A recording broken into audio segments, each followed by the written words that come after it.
پشاور میں پولیس میں بھرتیوں میں ٹیسٹ پاس کرنے والے امیدواروں کا خیبر روڈ پر احتجاج۔ اسمبلی کی سامنے والی سڑک ٹریفک کے لیے بند کر دی گئی۔ مظاہرین کے مطابق کے حق میں نعرے۔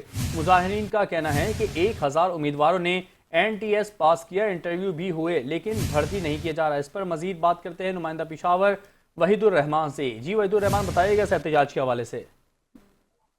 جی بالکل، خیبر پختونخوا محکمہ پولیس میں بھرتی ہونے والے 1000 کامیاب امیدواروں نے آج خیبر پختونخوا اسمبلی کے سامنے ایک بہت بڑا احتجاج کیا ہے۔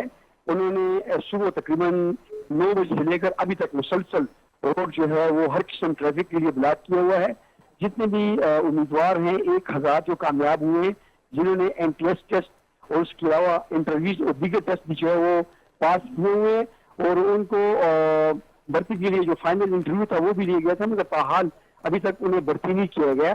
تو آج انہوں نے اس حوالے سے احتجاج کیے ہیں۔ وہ حکومت سے یہ مطالبہ کر رہے ہیں کہ ہمارے جو کامیاب امیدوار ہیں، جن کے ٹیسٹ ہوئے ہیں، جن کے دیگر انٹرویوز ہوئے ہیں، اور کامیاب امیدواروں کو ان کو واپس ٹریننگ کے لیے جو ہے ہم کو مختلف علاقوں میں بھیج دیں تاکہ یہ ٹریننگ کر کے پولیس میں بھرتی ہو جائے۔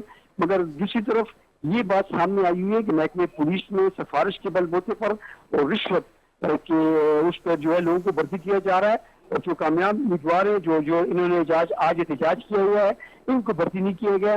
اس حوالے سے صوبائی حکومت نے ابھی فی الحال تو کوئی نوٹس نہیں لیا، مگر اس طرح کہنے میں آ رہا ہے کہ کمشنر پشاور ڈویژن سے ان کی ملاقات ابھی ہوئی ہے، اور انہوں نے اس بات کی یقین دہانی انہیں کرائی ہے کہ ہم اس حوالے سے صوبائی حکومت سے بات کریں گے، محکمہ پولیس کی جو اعلیٰ حکام ہیں ان سے بات کریں گے کہ جو کامیاب امیدوار ہیں 1000 جنہوں نے NTS ٹیسٹ اور دیگر ٹیسٹ اور انٹرویو دیے ہیں، انہیں فی الفور میں بھرتی کیا جائے۔